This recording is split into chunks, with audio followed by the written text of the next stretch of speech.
100కు పైగా దీర్ఘకాలిక సమస్యలకు ఎటువంటి ఆపరేషన్ దుష్ప్రభావాలు లేకుండా హోమియోపతి చికిత్స.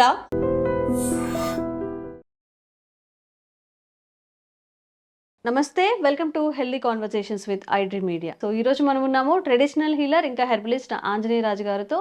మరి మోకాళ్ళ నొప్పుల గురించి మనం మాట్లాడుకున్నట్లయితే పెద్దవాళ్ళని తీసి పక్కన పడేద్దామండి. వాళ్ళు ఫిట్గా ఉంటున్నారు, బాగుంటున్నారు, ఫుడ్ హ్యాబిట్స్ అన్నీ బాగానే ఉంటున్నాయి. 60లో ఇప్పుడు ఎవరైతే 60లో 70లో ఉన్నారో హ్యాపీగా వాళ్ళ పనులు వాళ్ళు చేసుకోగలుగుతున్నారు. వచ్చిన సమస్య అంతా 30 to 40 ఎవరైతే ఉన్నారో ఇంకా అర్లీగా కూడా మోకాళ్ళ నొప్పులు బారిన పడుతున్నారు, ఓపిక లేకుండా అయిపోతున్నారు. మరి ఈ విషయం గురించి మాట్లాడదాము. నమస్తే సార్. నమస్తే అమ్మా. సార్, చాలా మందికి ఇప్పుడు నార్మల్ మా ఆఫీస్లో కూడా వాళ్ళ ఏజ్ చాలా తక్కువ ఉంటుంది. బట్ వాళ్ళు చెప్పే సమస్యలు వింటుంటే మనకి సిల్లిగా అనిపిస్తుంది.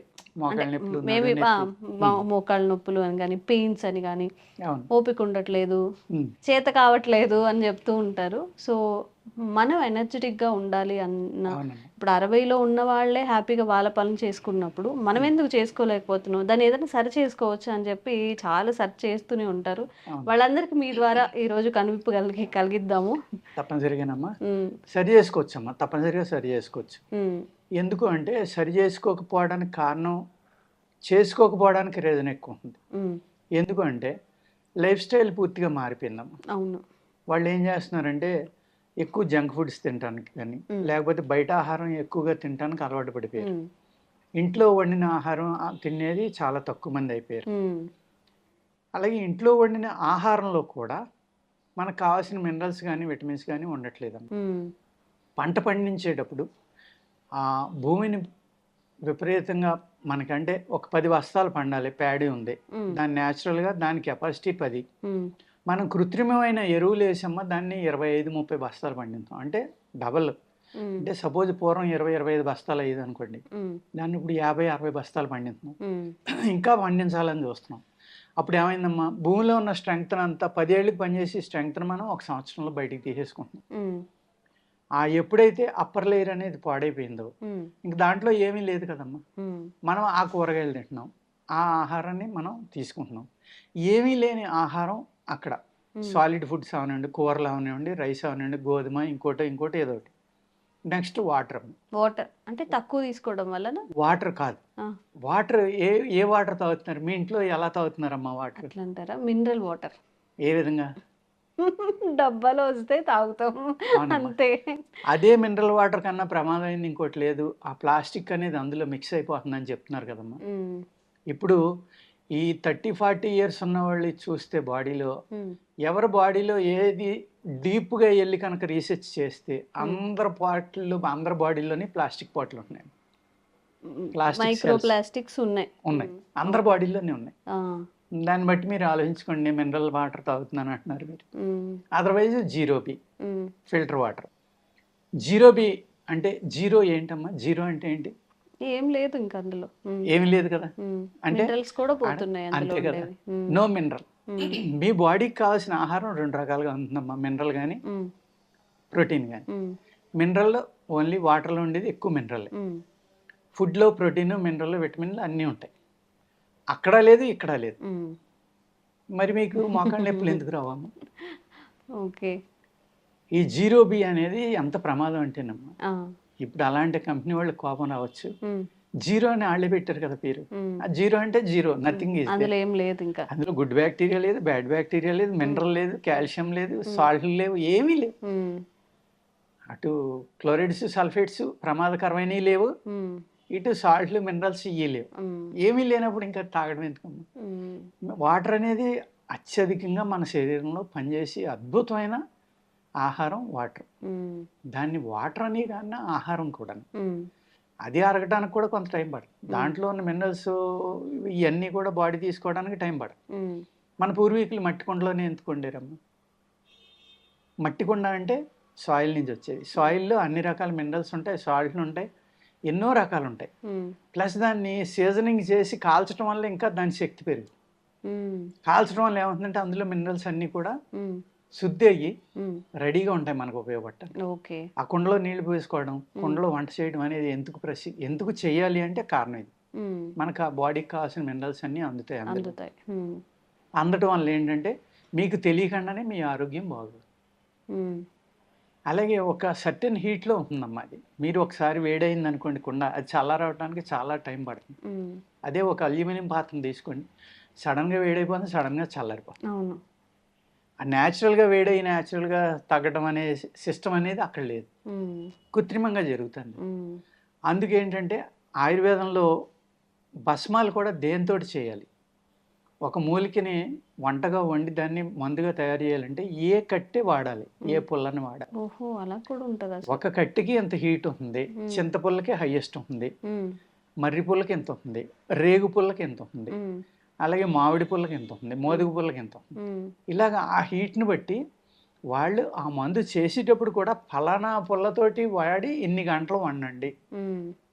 ఎంత అద్భుతమైన సైన్స్ చూడండి. అవి ఏం మనం పట్టించుకోవట్లా.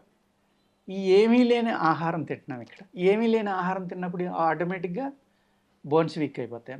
అందుకనే రొమటాయిడ్ ఆర్థరైటిస్ అంటే కీళ్ళవాతం, లేకపోతే ఆస్టియోపోరోసిస్ ఎముకలు మెత్తబడిపోవడం, లేకపోతే మోకాళ్ళలో గుజ్జు జరిగిపోవడం, మోకాళ్ళ చెప్పులు వీక్ అయిపోవడం, ఎముకలు వీక్ అయిపోవడం అయిపోతాయమ్మా, ఆటోమేటిక్గా అయిపోతాయి. అదేవిధంగా మనం అవి మళ్ళీ వెనక్కి రావాలి అంటే నువ్వులు బెల్లం తినండి, నువ్వులు బెల్లం ఇంకోటి తినండి, ఇవన్నీ చెప్తున్నామ్మా. కానీ అది ఎంతవరకు జరుగుతుందనేది చెప్పలేము. అదే నువ్వులు మీరు సహజంగా పండించి ఎరువులు పురుగు మందులు లేకుండా ఒక వర్జిన్ ల్యాండ్లోని ఒక ఆటవికులు పండించి ఇది తెచ్చుకోండి. ఇప్పుడు ఇది తింటే ఈ పని అవుతుంది అనేది 100% మీకు వర్క్ అవుతుంది. ఓకే. అదే మీకు పూర్తిగా భూమిని పాడు చేసిన చోట పండిన నువ్వులు తెచ్చుకోండి, అక్కడ పండించిన బెల్లం తెచ్చుకోండి, ఉపయోగం ఉండదమ్మా. అలాగే ఇప్పుడు ఆర్గానిక్ చాలా అద్భుతంగా చేస్తున్నాడు ఒక ఆయన, చాలా కష్టపడి చేస్తున్నాడు. పక్క పొలం వాడు అన్నీ వాడుతున్నాడు. వర్షం పడ్డంది, పెద్ద వర్షం, ఆ భూమి లాక్కుని ఆ నీరు వీళ్ళ పొలంలోకి వచ్చింది. అప్పుడు ఏమవుతుందమ్మా, మనం ఏం చేస్తాం, టెస్ట్ చేయితే ఆయన చాలా కష్టపడి చేస్తున్నాడు కానీ మనం ఆయన తిడతాం, ఏమని ఇవన్నీ వచ్చినాయి. నిజంగా అతని కారణం కాదు దానికి, ఇతని కారణం పక్కవాడు. ఇప్పుడు రామ్దేవ్ బాబాయ్ మీద కేసు వేసారమ్మా, తేనెలో అయ్యి ఉన్నాయని.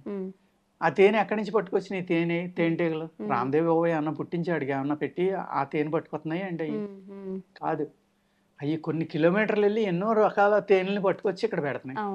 అక్కడ పురుగు మందు ఉండొచ్చు, కెమికల్ ఉండొచ్చు, ఇంకోటి ఉండొచ్చు, అవన్నీ ఇందులోకి వచ్చినాయి. నేను మీద కేసెత్తి ఈయన బాధ్యత దానికి. కొన్ని ఎంత విచిత్రంగా ఉంటాయంటేనమ్మా, ఆయన ఏదో పర్ఫెక్ట్గా చేయాలని అనుకుంటున్నాడు. అలాగే ఒక నాటావుని కానీ ఒక రైతు జాగ్రత్తగా తన చేలోనే పండించి పురుగు మందులు ఎరువులు వేయకుండా దాని పాలు పితికి అన్నీ చేసి మంచి పాలు మంచి తాగాలనుకుంటాడు, మంచి వెన్న తినాలనుకుంటాడు. అది కూడా టెస్ట్ చేస్తే దొరికితే దొరకచ్చు. ఎందుకంటే పక్క చేలోంచి అడుగు నుంచి వస్తుంది ఆ వాటర్, దానికి అతను బాధ్యత కాదు కదా. ఇటువంటి అనేక రీజన్స్ ఉంటాయి. అలా కాకుండా మనం ఆరోగ్యంగా ఉండాలంటే పెరటి తోట అంటే ఇంట్లోనే పండించుకోవడం. ఇప్పుడు ఈ అపార్ట్మెంట్ కల్చర్లోని సిటీలు పెరిగిపోయాక అది కూడా పాసిబిలిటీ లేదు. ప్లస్ దాంట్లో ఏం చేస్తున్నారు, ఈ ప్లాస్టిక్ ఏయో పట్టుకొచ్చి ట్రేలు, వాటిలో ఏదో రంపం పుట్టని ఇయని మట్టి లేని కల్చర్ అనేది వచ్చింది. పీట్ అంటారు కదా సార్, కోకోనట్ పిట్, కోకోపిట్ అని, లేకపోతే ఇంకోటని. ఇప్పుడు వితౌట్ సాయిల్ మేము క్రాప్ చేస్తున్నామని గొప్పగా చెప్పుకుంటున్నారు. అందులో ఏముండదమ్మా, ఏముండదు. మరి అది గొప్ప లేకపోతే వాళ్ళ వెనకాల పిచ్చోళ్ళు లేకపోతే ఆహారం తిని మనం ఏం పాడు చేసుకుంటున్నాం ఏంటనేది కూడా ప్రజలు ఆలోచించుకోవాలి. భగవంతుడిచ్చిన భూమి ఉంది, భగవంతుడిచ్చిన గాలి ఉంది, భగవంతుడిచ్చిన నీరు ఉంది. ఈ మూడాటిని కూడా కృత్రిమంగా మేము చేసేసి మేము పండించేస్తున్నాం. అసలు మట్టి అక్కర్లేదు పండించడానికి అని చెప్పి పెద్ద పెద్ద షెడ్లు వేసి వాటి మీద స్టెప్ బై స్టెప్ పెట్టి ఒక ఎకరంలో చేసేది ఒక 100 గజాలు 200 గజాల్లో క్రాప్ పండించేస్తున్నారు. మరి భూమిలో పండింది భూమే కదమ్మా, అది లేనిది మన అందులో ఏమి ఉండదేమో, ఊరికే ఒక ఆకారం ఉన్న ఒక పండో లేకపోతే కూరగాయ అంతే కడుపు నింపుకోవడానికి పదార్థం అంతే. మనకు కావాల్సిన ఏవి కూడా అందులో ఉండవు.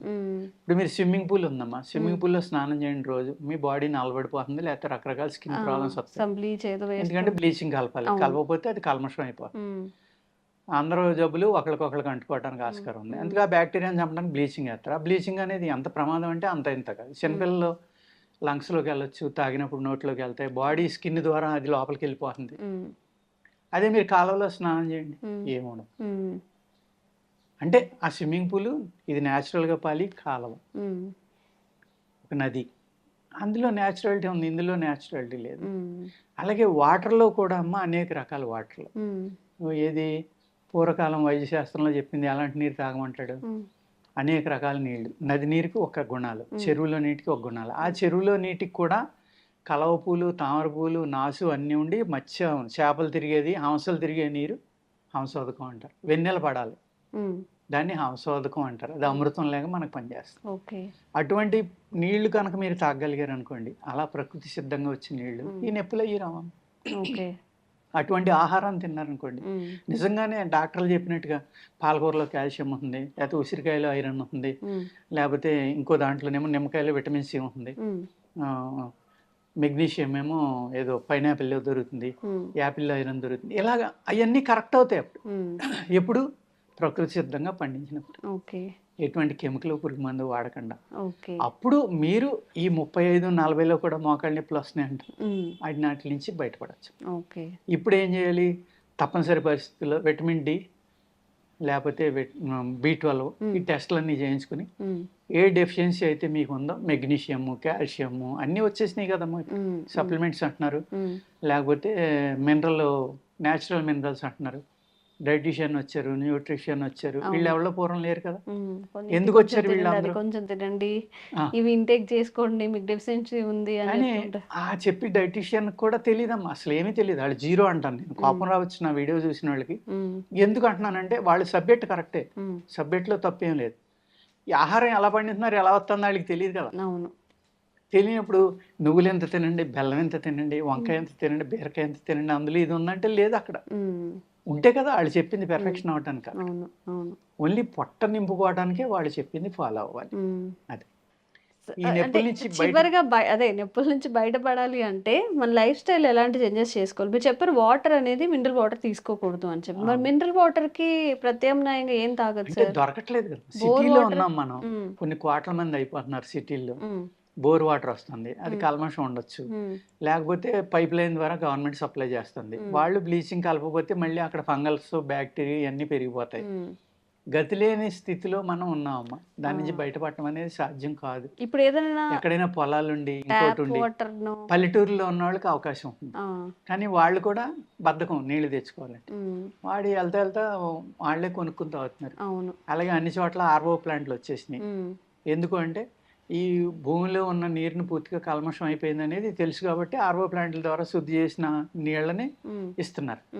అదే నీటిని మీరు ప్లాస్టిక్ డ్రమ్ములు కాకుండా ఒక కాపర్ దాంట్లోనో, కుండలోనో ఇలాంటి వాటిలో తెచ్చుకుని వాడుకోండి, బ్రహ్మాండంగా పనిచేస్తుంది. కొంచెం ఏదైనా ఒక బిందెకి వాటర్ పట్టేసుకొని కొంచెం నీళ్ళు వాటర్ వేడి చేసేసుకొని అవన్నీ తాగొచ్చా సార్? అట్లా బోర్ వాటర్ వేడి చేసుకున్నామా మీరు కుండలో పోసుకుని ఒక 10 లీటర్లకి ఒక 2 to 3 grams బేకింగ్ సోడా, ఒక 2 to 3 grams రాక్ సాల్ట్ కలుపుకోండి. అది మీరు మిక్స్ చేసుకుని ఒక డబ్బాలో ఉంచుకుని 10 లీటర్లకి ఒక 5 గ్రాముల నుంచి 10 గ్రాముల దాకా మీ టేస్ట్ నిర్ణయించుకుని వేసుకోండి. అది ఆల్కలిన్ వాటర్ అయిపోతుంది. మీకు కావాల్సిన ఆల్మోస్ట్ చాలా మినరల్స్ అక్కడ దొరుకుతాయి మీకు.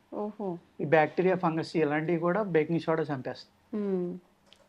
అద్భుతంగా పనిచేస్తుంది. మీ బాడీలో ఎస్టిక్ నేచర్ తగ్గింది.